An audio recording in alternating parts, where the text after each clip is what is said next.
Dear students, all are welcome to Plus 2 Political Science class.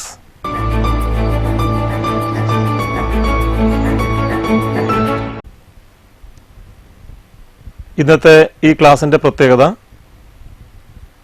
Plus 2 political science സബ്ജക്റ്റിലെ chapter 1 മുതൽ chapter 4 വരെയുള്ള അല്ലെങ്കിൽ എല്ലാ അധ്യായങ്ങളിലെയും one word ക്വസ്റ്റ്യനും അവയ്ക്കുള്ള ആൻസേഴ്സും ചോദ്യങ്ങളും ഉത്തരങ്ങളും മാത്രം ഉൾക്കൊള്ളിച്ചുകൊണ്ടുള്ള ഒരു പരീക്ഷണമാണ് അല്ലെങ്കിൽ ഒരു ക്ലാസ്സാണ്. തീർച്ചയായും നിങ്ങൾക്കത് ഉപകാരപ്പെടും. കഴിഞ്ഞ 4 അധ്യായത്തിലെയും പ്രധാനപ്പെട്ട വൺ വേർഡ് പോയിന്റുകൾ മാത്രം ഉൾക്കൊള്ളിച്ചുകൊണ്ടുള്ള ഒരു ക്വസ്റ്റ്യൻ ആൻഡ് ആൻസർ ടൈപ്പ് ആണ് ഇന്നത്തെ ഈ ഒരു എപ്പിസോഡിൽ നിങ്ങളുമായിട്ട് ഷെയർ ചെയ്യാൻ ഉദ്ദേശിക്കുന്നത്. എല്ലാവർക്കും ഒരിക്കൽ കൂടി ഈ ക്ലാസ്സിലേക്ക് വളരെ സ്നേഹത്തോടെ സ്വാഗതം.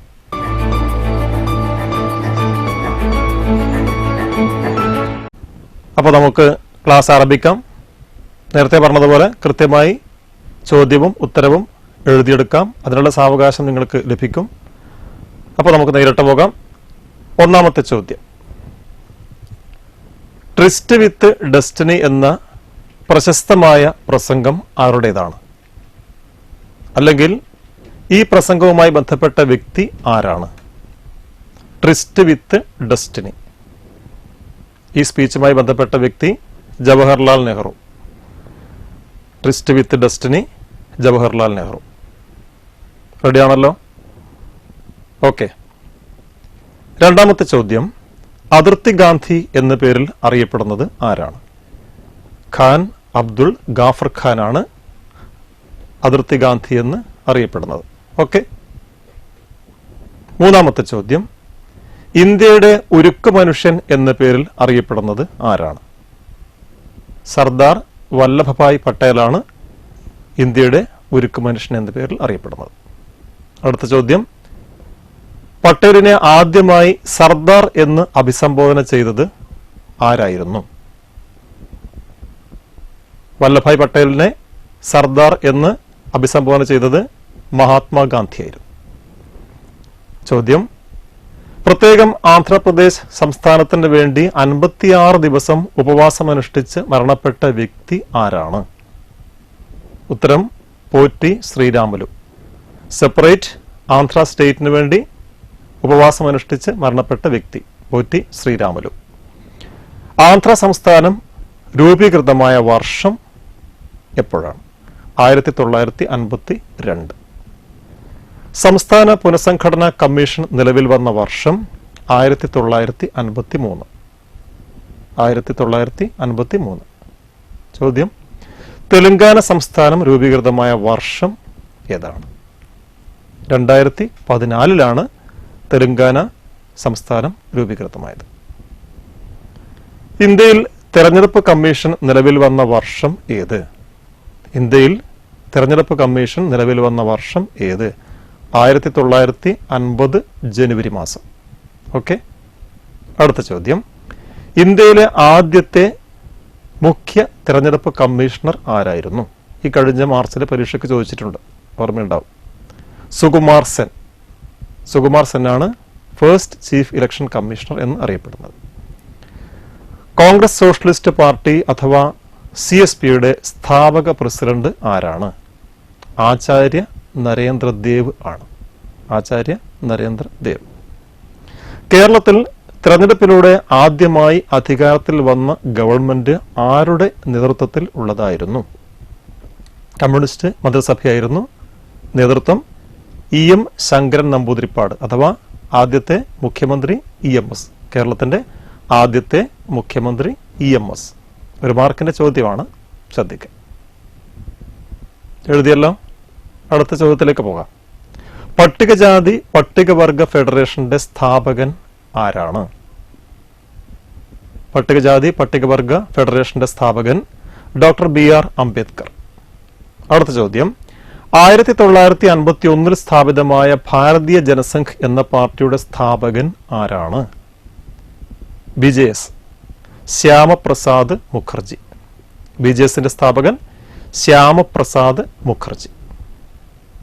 അടുത്ത ചോദ്യം, one country one culture one nation എന്ന സിദ്ധാന്തത്തിൽ അടിയുറച്ച് വിശ്വസിച്ചിരുന്ന പാർട്ടി ഏത്? BJS, ഭാരതീയ ജനസംഘ്. ചോദ്യം, 1959 രൂപീകൃതമായ സ്വതന്ത്ര പാർട്ടിയുടെ സ്ഥാപകൻ ആരാണ്? ശ്രദ്ധിക്കുക, C. രാജഗോപാലാചാര്യാണ്. ഇന്ത്യയിൽ പ്ലാനിംഗ് കമ്മീഷൻ നിലവിൽ വന്ന വർഷം ഏത്? 1950 മാർച്ച് മാസമാണ് ഇന്ത്യയിൽ പ്ലാനിംഗ് കമ്മീഷൻ നിലവിൽ വന്നത്. റെഡിയാണല്ലോ? ഓക്കെ. പ്ലാനിംഗ് കമ്മീഷന്റെ ചെയർമാൻ ആര്? പ്രധാനമന്ത്രി. പ്രധാനമന്ത്രിയാണ് പ്ലാനിംഗ് കമ്മീഷന്റെ ചെയർമാൻ. അടുത്ത ചോദ്യം, 1951 ഒന്നാം പഞ്ചവത്സര പദ്ധതിക്ക് രൂപം നൽകിയ വ്യക്തി ആരാണ്? KN രാജ്. ഒരുപാട് ക്ലാസ്സുകളിലൂടെ നമ്മൾ മനസ്സിലാക്കിയതുകൊണ്ട് ഞാൻ അധികം റിപ്പീറ്റ് ചെയ്യുന്നില്ല. KN രാജ്. രണ്ടാം പഞ്ചവത്സര പദ്ധതിക്ക് രൂപം നൽകിയ സാമ്പത്തിക വിദഗ്ധൻ ഓർമ്മയുണ്ടാകുമല്ലോ, ആരാണ്? PC Mahalanobis. PC Mahalanobis, second FYP. Okay. ഒന്നാം പഞ്ചവത്സര പദ്ധതി പ്രാമുഖ്യം നൽകിയ മേഖല അല്ലെങ്കിൽ ഏത് മേഖലയ്ക്കാണ് ഫസ്റ്റ് FYP ഊന്നൽ നൽകിയത്? കാർഷിക മേഖല. 1951 ഒന്നാം പഞ്ചവത്സര പദ്ധതി കാർഷിക മേഖലയ്ക്കാണ് പ്രാധാന്യം നൽകിയത്. ചോദ്യം, ഗാന്ധിയൻ ഇക്കണോമിസ്റ്റ് എന്ന പേരിൽ അറിയപ്പെടുന്ന സാമ്പത്തിക വിദഗ്ധൻ ആരാണ്? ഗാന്ധിയൻ ഇക്കണോമിസ്റ്റ് എന്ന പേരിൽ അറിയപ്പെടുന്ന സാമ്പത്തിക വിദഗ്ധൻ JC Kumarappa. JC Kumarappa. Okay ആണല്ലോ? അടുത്ത ചോദ്യം, മിൽക്ക് മാൻ ഓഫ് ഇന്ത്യ അഥവാ ഇന്ത്യയുടെ പാൽക്കാരൻ എന്ന പേരിൽ അറിയപ്പെടുന്ന വ്യക്തി ആരാണ്? ധവള വിപ്ലവവുമായി ബന്ധപ്പെട്ട ഒരു വ്യക്തിയാണ്. ഓർക്കുന്നുണ്ടല്ലോ? വർഗീസ് കുര്യൻ. വർഗീസ് കുര്യനാണ് മിൽക്ക് മാൻ ഓഫ് ഇന്ത്യ എന്ന പേരിൽ അറിയപ്പെടുന്നത്.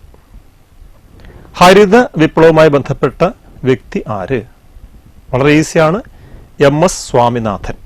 MS സ്വാമിനാഥനാണ് ഹരിത വിപ്ലവത്തിന്റെ അല്ലെങ്കിൽ ഹരിത വിപ്ലവവുമായി ബന്ധപ്പെട്ട് പറയുമ്പോൾ പെട്ടെന്ന് ഓർമ്മ വരുന്ന വ്യക്തി.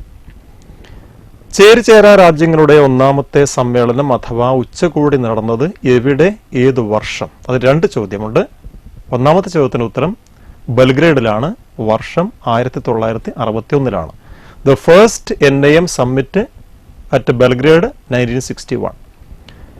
ചേരിചേരാ നയം രൂപീകരണത്തിന് ഈജിപ്റ്റ്, യുഗോസ്ലാവിയ ഈ രാജ്യങ്ങളെ പ്രതിനിധീകരിച്ച് നെഹ്റുവിനൊപ്പം പങ്കെടുത്ത വ്യക്തികൾ ആരൊക്കെ? ത്രയങ്ങൾ ഞാൻ കഴിഞ്ഞ ക്ലാസ്സിൽ പറഞ്ഞിരുന്നു.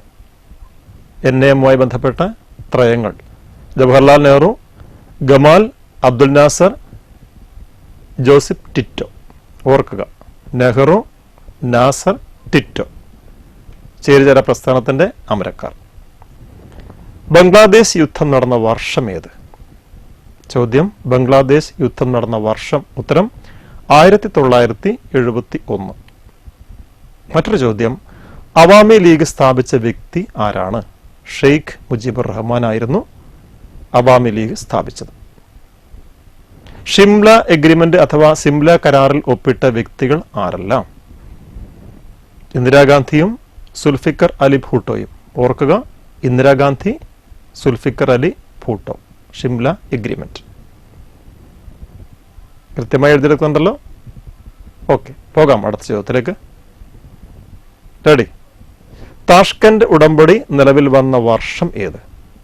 1966 താഷ്കന്റ് എഗ്രിമെന്റ് നിലവിൽ വന്നത്. ചോദ്യം, ഇന്ത്യ പാകിസ്ഥാൻ യുദ്ധം നടന്ന വർഷം ഏത്? ഉത്തരം 1965. മറ്റൊരു ചോദ്യം, ഇൻഡസ് വാട്ടർ ട്രീറ്റി അഥവാ സിന്ധു നദീജല കരാറിൽ ഒപ്പിട്ട പ്രമുഖർ ആരൊക്കെയായിരുന്നു? ജവഹർലാൽ നെഹ്റുവും ജനറൽ അയ്യൂബ് ഖാനും. Jawaharlal Nehru and general Ayub Khan. സിന്ധു നദീജല കരാർ. ഓർക്കുക. അടുത്ത ചോദ്യം, താഷ്കന്റ് ഉടമ്പടിയിൽ ഒപ്പുവെച്ച നേതാക്കൾ ആരൊക്കെയായിരുന്നു? ലാൽ ബഹദൂർ ശാസ്ത്രിയും ജനറൽ അയ്യൂബ് ഖാനും. LB Shastri and general Ayub Khan. Tashkent agreement. ഓർക്കുക, സാവകാശം എഴുതിയെടുക്കാം. മറ്റു ചോദ്യത്തിലേക്ക് പോകാം. ഇന്ത്യയുടെ 1974 ആണവ പരീക്ഷണത്തെ വിശേഷിപ്പിക്കുന്നത് എന്തു പേരിലാണ്? ബുദ്ധൻ ചിരിക്കുന്നു, അല്ലെങ്കിൽ ലാഫിംഗ് ബുദ്ധ. 1974 ലാഫിംഗ് ബുദ്ധ അല്ലെങ്കിൽ ബുദ്ധൻ ചിരിക്കുന്നു. 1998 പൊക്രാനിലെ ആണവ പരീക്ഷണം എന്തു പേരിൽ അറിയപ്പെടുന്നു? ഓപ്പറേഷൻ ശക്തി. ഓർക്കുക, 1998 ഓപ്പറേഷൻ ശക്തി. അവസാന ചോദ്യം, കാർഗിൽ യുദ്ധം നടന്ന വർഷം ഏത്? 1999. കാർഗിൽ യുദ്ധം നടന്ന വർഷം ഏത്? ഉത്തരം 1999. ഇത്രയും ചോദ്യങ്ങൾ ഞാൻ നേരത്തെ സൂചിപ്പിച്ചതുപോലെ ഒന്നാമത്തെ അധ്യായത്തിൽ നിന്ന് തുടങ്ങി 4ാമത്തെ അധ്യായത്തിലേക്ക് എത്തുമ്പോൾ ഏകദേശം നമുക്ക് 1 മാർക്കിന്റെ ഒബ്ജക്റ്റീവ് ടൈപ്പ് ചോദ്യമായാലും വൺ വേർഡ് ചോദ്യമായി കഴിഞ്ഞാലും അതിനെ പെട്ടെന്ന് ഫോളോ ചെയ്യാനും എളുപ്പത്തിൽ മാർക്ക് സ്കോർ ചെയ്യാനും പറ്റുന്ന രീതിയിലുള്ള ചോദ്യാവലിയാണ് നിങ്ങൾക്ക് വേണ്ടി ഞാൻ തയ്യാറാക്കിയത്. ഇതിൽ പ്രത്യേകം ശ്രദ്ധിച്ചു കഴിഞ്ഞാൽ ചേരിചേരാ പ്രസ്ഥാനവുമായി ബന്ധപ്പെട്ട വ്യക്തികൾ മിക്കവാറും റിപ്പീറ്റിംഗ് ക്വസ്റ്റ്യൻ ആണ്, അധിക പരീക്ഷയ്ക്കും ചോദിച്ചുകൊണ്ടേയിരിക്കുന്നതാണ്. അപ്പോൾ അതുമായി ബന്ധപ്പെട്ട അതോടൊപ്പം തന്നെ കരാറുകൾ, ഇപ്പോൾ ഷിംല എഗ്രിമെന്റ് ഉണ്ട്, അതുപോലെ സിന്ധു നദീജല കരാറുണ്ട്, അതുപോലെ തന്നെ താഷ്കന്റ് കരാറുണ്ട്. ഇതൊക്കെ ഒപ്പിട്ട വ്യക്തി അല്ലെങ്കിൽ ഇതിൽ അണിചേർന്ന വ്യക്തികൾ അല്ലെങ്കിൽ ഒപ്പിട്ട വ്യക്തികൾ ആരൊക്കെയാണ്? ഇതൊക്കെ റിപ്പീറ്റിംഗ് ആയിട്ട് അല്ലെങ്കിൽ റിപ്പീറ്റഡ് ആയിട്ട് ചോദിക്കുന്ന കുറേ ചോദ്യങ്ങളാണ്. വളരെ സിസ്റ്റമാറ്റിക് ആയിട്ട് നിങ്ങൾ പഠിച്ചു കഴിഞ്ഞാൽ, അതോടെ മറ്റൊരു ഏരിയയിൽ പോവുകയാണെങ്കിൽ ഇവിടെ ചേരിചേരാ നയം അത് രൂപീകരിക്കേണ്ട സാഹചര്യം ഞാൻ കഴിഞ്ഞ എപ്പിസോഡിൽ ഞാൻ ഈ ക്ലാസ്സിൽ വീണ്ടും വിശദീകരിക്കുന്നില്ല. ആ ചേരിചേരാ നയ രൂപീകരണത്തിന് നെഹ്റുവിനൊപ്പം ചേർന്ന് പ്രവർത്തിച്ച പ്രമുഖ വ്യക്തികൾ, ഈജിപ്തിലെ ഗമാൽ അബ്ദുൽ നാസറും യുഗോസ്ലാവിയയിലെ ജോസഫ് ടിറ്റോയും, ഈ 3 ത്രയങ്ങൾ അത് വളരെ പ്രധാനപ്പെട്ട പോയിന്റാണ്. ഇങ്ങനെ ഓരോന്നും ഇനി വർഷമായാലും സ്ഥലമായാലും വ്യക്തികളെക്കുറിച്ചായാലും സംഭവങ്ങളെക്കുറിച്ചായാലും അത് കൃത്യമായി നിങ്ങൾ ഫോളോ ചെയ്യുക. തീർച്ചയായും നിങ്ങൾക്ക് നല്ല മാർക്ക് വാങ്ങിക്കാൻ കഴിയും എന്ന് തന്നെയാണ് എൻ്റെ വിശ്വാസം. ഈ ക്ലാസ് നിങ്ങൾക്ക് ഉപകാരപ്പെടും എന്ന് ഞാൻ വിശ്വസിക്കുന്നു. തീർച്ചയായും മറ്റ് ക്ലാസ്സുകളുടെ കൂടെ തന്നെ ഈ ഒരു ക്ലാസ്സും കൃത്യമായി വീക്ഷിക്കണം, ഒബ്സർവ് ചെയ്യണം, കാണണം എന്ന് ഒരിക്കൽ കൂടി എൻ്റെ പ്രിയപ്പെട്ട എല്ലാ വിദ്യാർത്ഥികളോടും ഞാൻ ആവശ്യപ്പെട്ടുകൊണ്ട് നിങ്ങൾക്ക് 1000 നന്മകൾ നേർന്നുകൊണ്ട് ഈ ക്ലാസ് ഞാനിവിടെ അവസാനിപ്പിക്കുകയാണ്. Best of luck. Thank you.